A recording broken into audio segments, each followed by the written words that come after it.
Hello, everyone, and welcome to Meeting of the Minds. I'm here today with my friend Shauntra, and she is a health and wellness, holistic wellness practitioner. And I'm really excited for you guys to meet her because we're going to be talking about stress in the body and how it affects us. So, Shauntra, go ahead and introduce yourself, please. Okay, so hi everybody. I am Shauntra. I am a homeschooling mama of three and a holistic health practitioner. So let's go back a little bit into why I decided to do this. My journey started with health and wellness back in 2019, right when COVID started. The world seemed to be in chaos, and when I tell you my body did the exact same thing, that's exactly what happened. Unfortunately, at that moment, I didn't really know what was going on. I just felt like it was from work and being overstimulated and just not feeling good. You didn't really know what was happening during that time. But then it just started to feel like more was going on in my body, and going to the doctor and not and feeling like no one is listening to me. I'm telling them what my symptoms are, but I still can't find the help. I'm feeling worse. I'm making changes, but it just wasn't enough. So I decided to go to school and got certified as a holistic health practitioner and board certified practitioner. And that is where everything about health and wellness kind of began and just opened up and revealed itself to me. That's awesome. Thank you for sharing that. Because I feel like that 2020 era was kind of like where I feel a lot of people were forced to sit down and really look at how the reality of their life actually is, because there was so many distractions that were taken away. And I know for me, I got COVID in 2020, and that also pushed me into more of the holistic realm of healing. And I ended up going back to school to be a massage therapist and Reiki master. So I definitely feel what you're saying because, I feel, especially us as women, we get dismissed a lot in the medical field because we have such high pain tolerances, and there hasn't been a lot of studies done with women involved. I don't think they actually incorporated women in a lot of the studies that they've done until like kind of recently, right? Yeah. Right. Mm-hmm. It's a lot So, going on. I mean, a lot's changing, don't get me wrong. And when you take a step back and really analyze what's happening, what's changing with the medical field now is a good thing because they're starting to recognize holistic therapies as part of integration of medicine. So now women are becoming more informed on particular questions and seeking other options for their health care, which is a really good thing.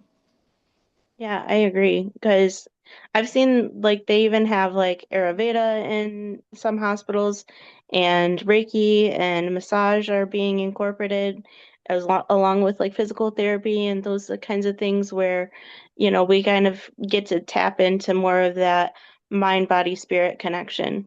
Hmm. So I'm really excited to see that happening. I'm really happy that people are becoming more aware of their bodies and even just different nutrients and mineral deficiencies that can have a profound effect on the body that sometimes are overlooked.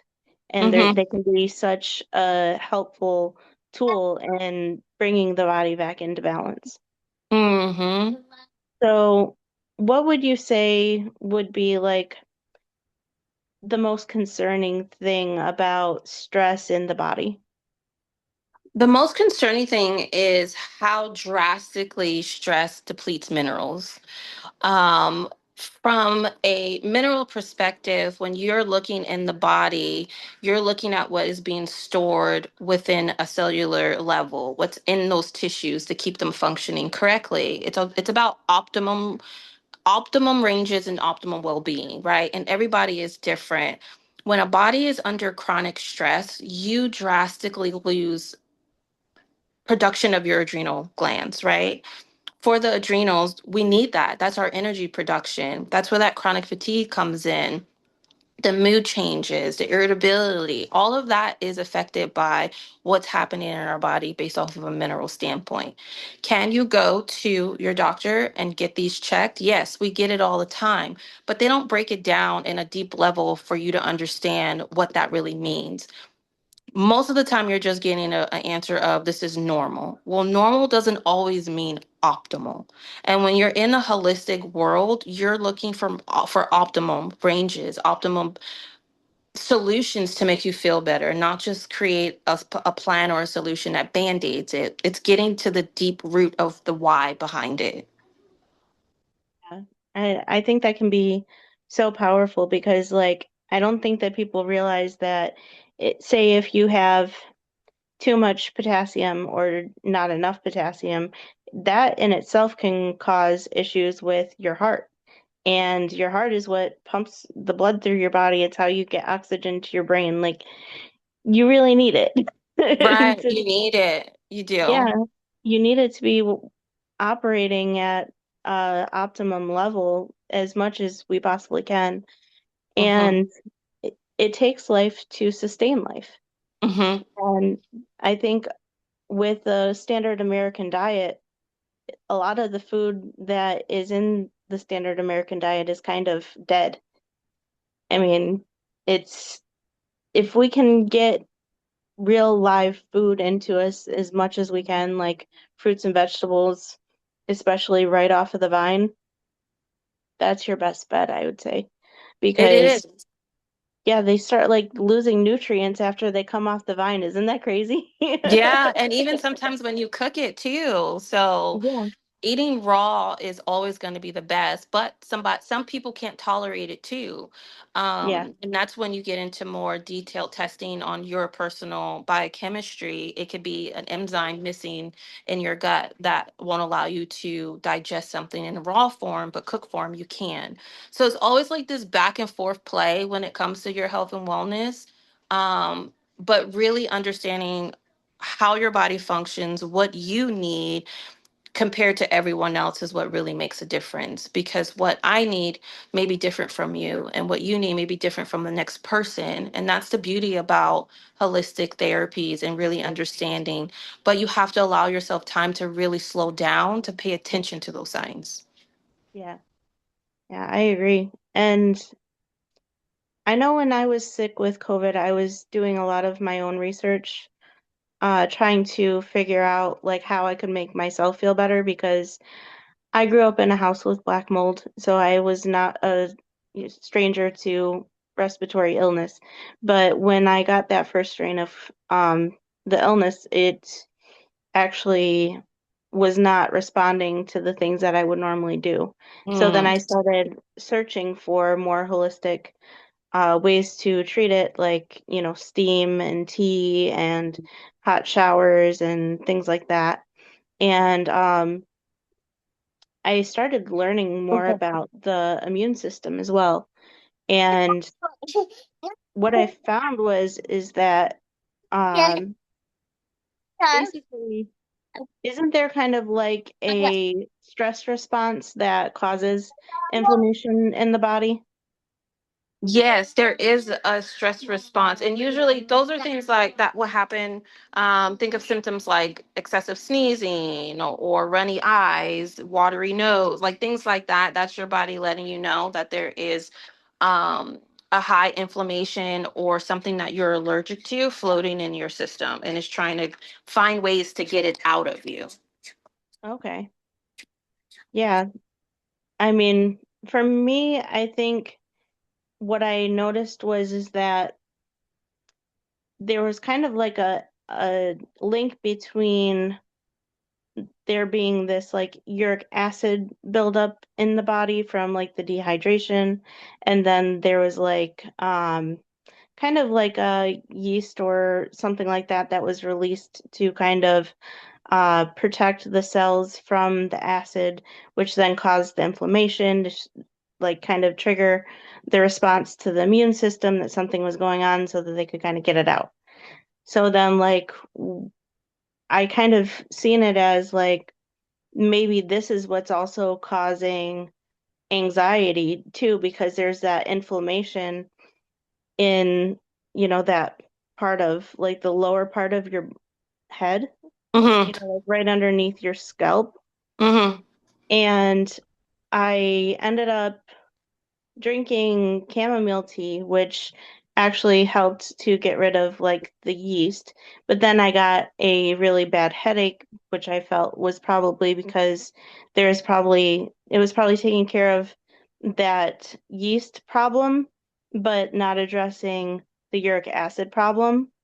So then I had to reassess how I was going to do that to get rid of both so that I could have more of a stable um response in the body because my uh basically the potassium and magnesium, selenium, those things were really low. I kind of am on the more anemic side as it is because I do have endometriosis and PCOS. So for me, it was like I was in this rush to try to get my minerals back up to the level where they needed to be. And I think everything else that was going on in the world was also contributing to that because there's so much noise and so much worry. There was like you listen to the radio and they're just like rambling off numbers of people who had died from it. And, that can be very hard to ignore at first. So, Right. yeah, it was definitely an experience of learning how to go within too, because at some point I had to stop listening to it, you know. Yeah, yeah. Stress will attack your body and make you feel like everything is going wrong. And it affects everybody differently too. So, like for me personally, when I was going through stages of stress and I didn't really recognize that's what it was, my Mhm. minerals started to deplete, right? Because it's the first thing that gets attacked on your body. Your minerals drastically deplete, your nervous system starts going haywire, your body starts reprogramming, rewiring, and adjusting to what's happening. So if you have an area in your system that is ill or compromised, it's going to forget about that because it's trying to get you out of this fight and fright mode, right? Um, your adrenals become overworked and now your body starts having symptoms: lower back pain, night sweats, digestion issues, low energy, high energy, panic attacks. So there's so many different things that are happening, and I like to say that that's your body talking to you in a rhythm, but you have to be able to understand what's going on.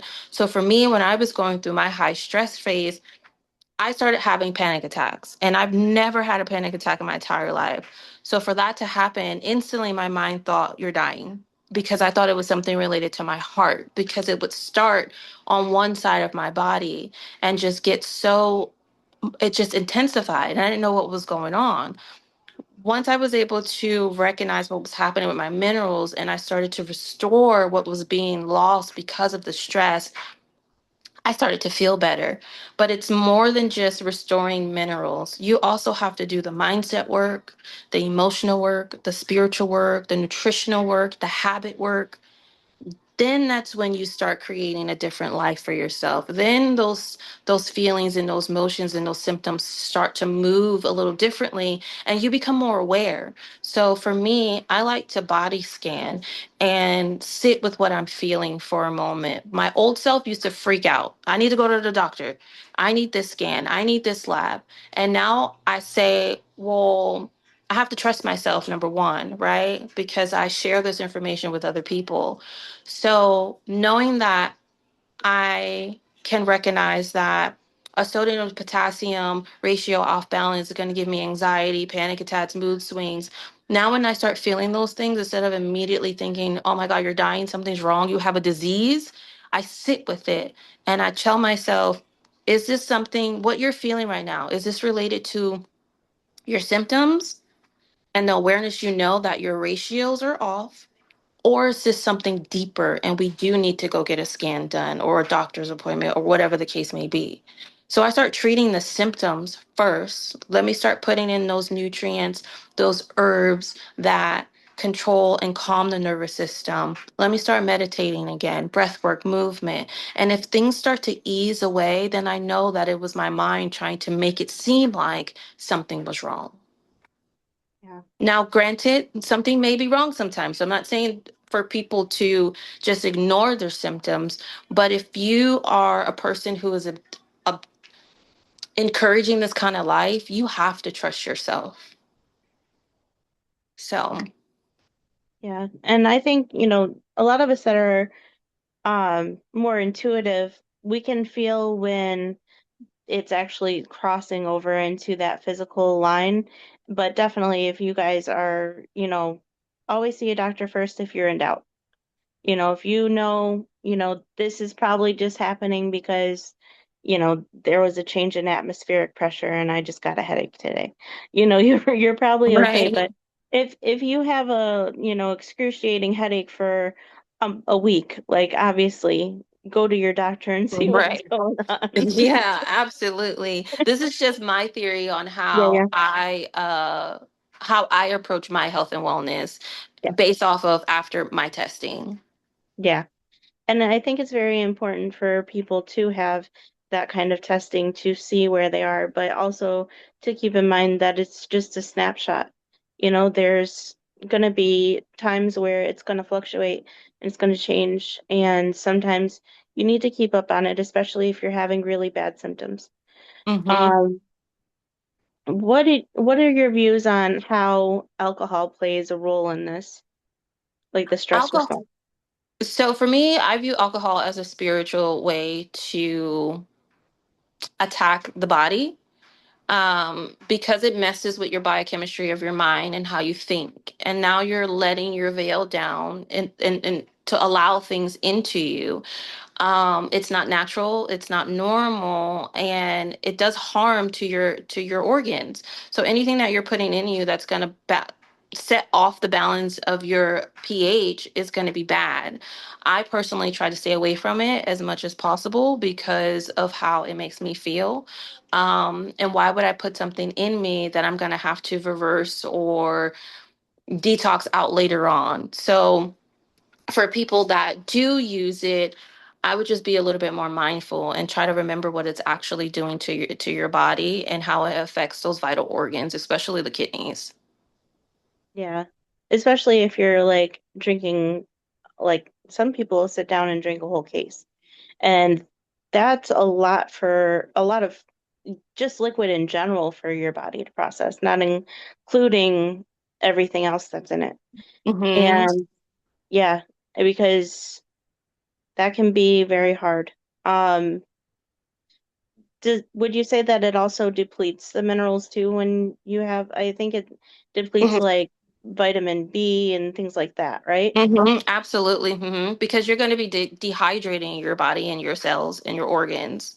And if Yeah. you're doing that, for some people, like let's say you have someone who is an active beer drinker, right? Well, we know that Mhm. beer is going to make you urinate a lot more. So now you're flushing out all the vital minerals throughout your system. And if you have someone who's not in their healthiest state, they don't take vitamins or minerals, they don't, like all those key factors, you're already a very depleted person. And then you're going to put a toxin on top of that. And now you're going to flush it out. And that's why after we have hangovers, we have people that throw up, blackouts, all those things is your body trying to shut you down to start the process of restoring. Yeah. And then some people actually get like, was it gout? Is when you have like a excess of uric I've acid. seen, yeah, and I Yeah. haven't seen, I haven't come across anyone that got gout from alcohol. Mhm. Majority of the people that I've come across with gout are getting it from high levels of red meat. Red meat. Okay. Yeah. So what I've learned about red meat is that red meat is the highest in purines, and then the purines turn into uric acid in the body. So that makes sense. And I am going to say that I am a meat eater and I love eating steak as much as the next person, but I try to minimize it to maybe once or twice a week if I can or less, just because of that knowledge. Because when we have too much acid in the bloodstream, that can cause, psychological damages. It can cause pain. It can cause inflammation. And it just kind of overall, I think I was actually reading that people were saying that they were experiencing more pain with endometriosis when they were eating more red meat as well. So Mm, it's an interesting thing to consider, how what we eat is going to be metabolized within the body, you know? right. But it also can tie back to your body not being able to process the extra protein from the red meat because your detox pathway, your liver and your kidneys aren't functioning properly because there's a mineral imbalance. Like for me personally, I always talk from personal experience because this is what I've dealt with.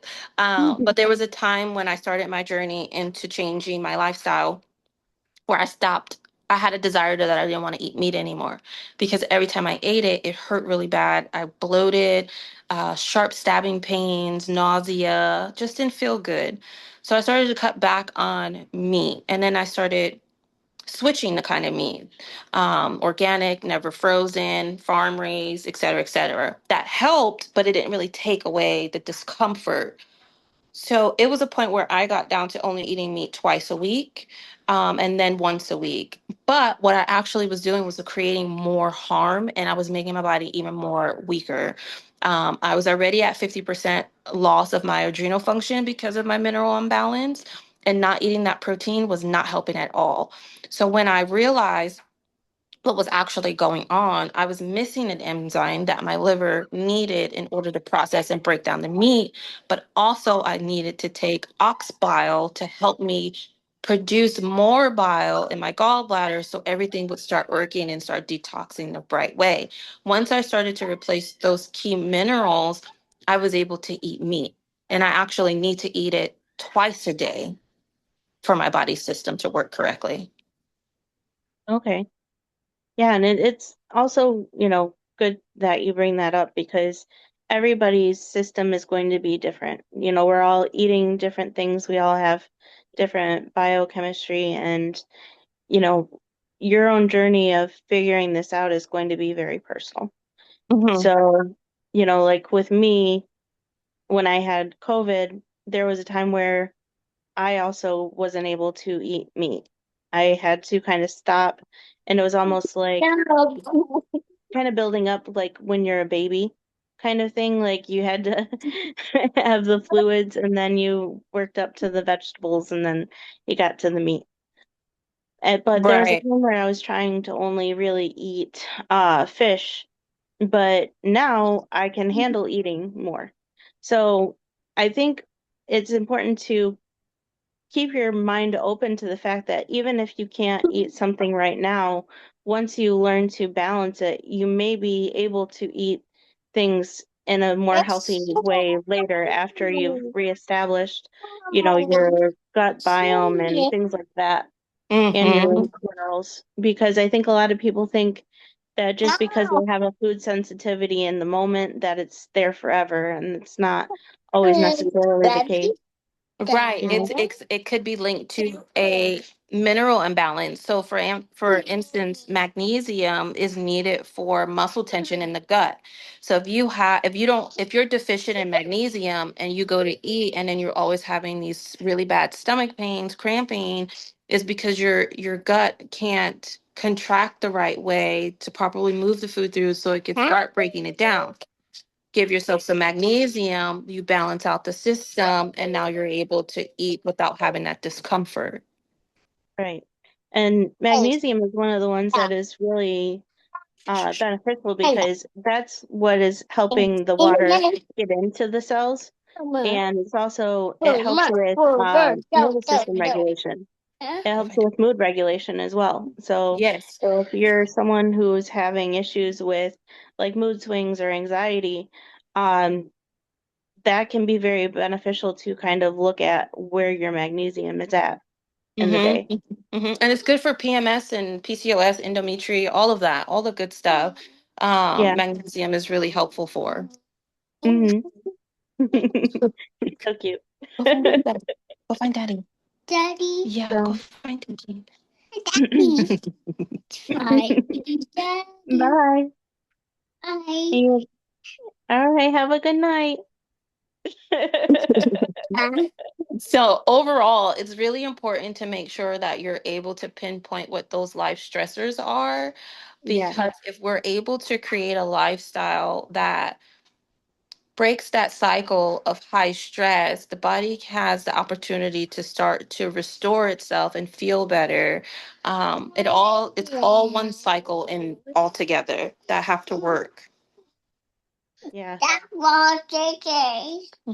That's for JK. There we go. For JK. Yes, go that way.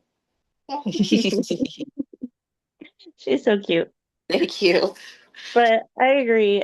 Sometimes it's just trying to find out what the language is of our body, Hmm. 'cause a lot of times we've been taught to ignore it.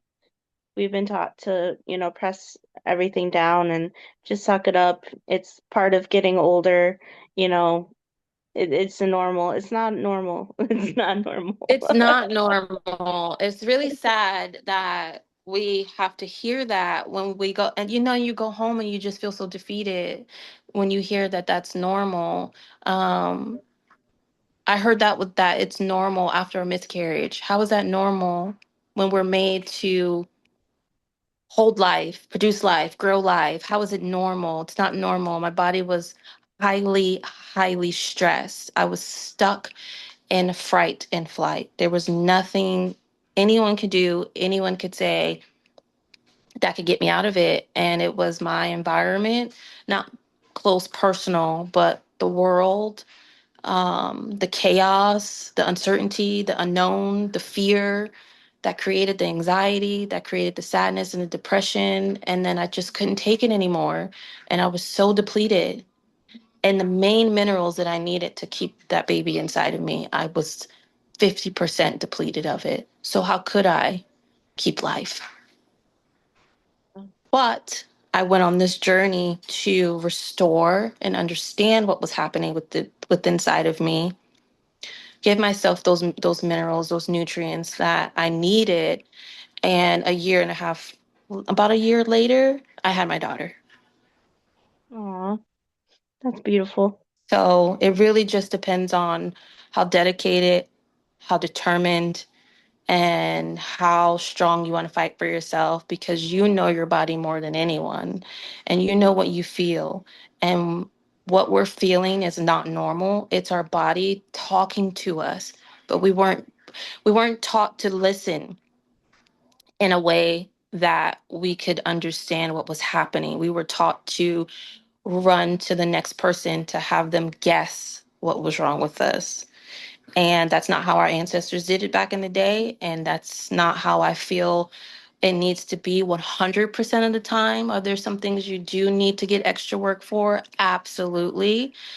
But I feel like it begins with us first, with what we listen to, what we watch, what we speak, what we eat, what we think. It all affects the mind and the body chemistry. So at the end of the day, when I look myself in the mirror, I keep going, because when I can't anymore or when I shut down, it's not anyone did to me. It's not the world, it's not the doctors, it's not the pharmaceutical companies, it's not the food industry, it's me and what I decided to put in my body, what I decided to ignore because my symptoms were speaking to me, and what I decided to change in my mindset. So at the end of the day, it's on us and no one else. Yeah. And I think it's also important not to, really, a lot of us weren't taught either. So this is all a journey for all of us. So I want to just make sure that like we're not shaming ourselves for not knowing Hmm. because, just because you know now doesn't mean that you knew then. And if you knew now what you knew then you wouldn't have been in that position. And it's very empowering when you can get to that point where you're actually doing the work, you're actually showing up for yourself, you're becoming aware that you can, because some people don't even have the awareness that they can. They don't even Hmm. have the awareness that this is possible. And I think it's so powerful for people like me and you to share our stories so that people can see that it's possible, that it Mm-hmm. does actually work, that, there isn't just what we've been shown. Mm-hmm. There's a whole nother world of healing out there that is But really incredible. yeah, but change is hard. And I had to realize that within my own self and with helping other people, Yeah, um, it really takes it really takes time to say yes to yourself. And I right. think that's the changing part of the mind. I knew what I needed to do. I said it to myself over and over and over again, but I didn't want to because it was change, and change is hard, and it's the unknown, and you're giving up something that has been protected you for so long, right? This ego, the self identity, and it makes you feel safe. But then as you're avoiding what's really happening around you, your body starts to get weaker and you start to feel more unwell. Um, so it really takes a lot of time and patience with yourself to say yes to yourself, but we all have it in us. We just activate it at different times in our lives. And I personally feel like everybody gets there at some point because that's part of the world that we're in. I don't feel like everyone is supposed to be stuck in misery. Um, but it's on that other person's time and when they're ready. But at some point, you just got to say yes. And then once you do that, everything starts to unravel within you and you start questioning and seeking and searching. So if that voice is there inside of you, just be kind and gentle with it and allow yourself time to say yes. And please do it before your body shuts down on you because everybody's got a breaking point, and I know that I've reached mine a few times in my life. So, Yeah. and I will say that it didn't really click with me until I understood the science behind it, until I understood like why these minerals are important, what they actually do, what they're actually there for, what their role is in the body for me to actually be like, oh, I actually do need that. You know what I mean? Mm-hmm. It's not just like, oh, you got to eat your fruits and vegetables. It's no, you need to have that, or else if you don't, this is going to happen. And I think that was a turning point for me to actually start doing the things and giving myself what I needed. And, at first it was just giving myself what I needed and not shaming myself for, well, it's kind of a balance because when you get to that point where you don't have a choice, you can't actually even stomach the things that aren't good for you anymore. Your body will reject it Mm-hmm. completely Mm-hmm. until you get to the point where you can actually do what you need to do. But I am really glad that we're having this conversation so that people can realize how important it is before they get to the point that I got to or the point that you got to, and that they can see that it is possible to have another way, a better way.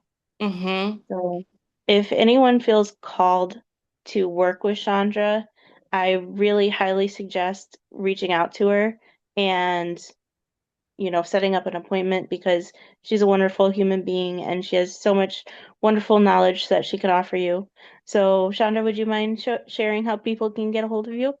Okay, thank you so much for your kindness. You're The welcome. best way to reach me would be my Facebook. This is where I share all of my educational content, information about minerals, women's health, and hair tests. That's what I did to figure out where my minerals were. So that's just my name at Shauntra Osborne, and that is on Facebook. Okay. So I will link that in a comment below for you guys to add her as friend, follow her. I highly suggest it, and I'll probably find a link for people to do like consultations with you too, if you don't mind. Yeah, I'm doing Okay. so my consultations right now until the end of the month are 100% free. Let's just get on a call. You tell me what's going on with you. I share my story with you a little deeper. And then we determine if a hair test or just some basic wellness reviews of your supplements that you're taking, if that's going to be a good fit for you. Thank you so much again. You're And welcome. I'm so happy that we got to have this conversation. And if you guys like this content, please like, share, and subscribe. And I'd love to see you next time.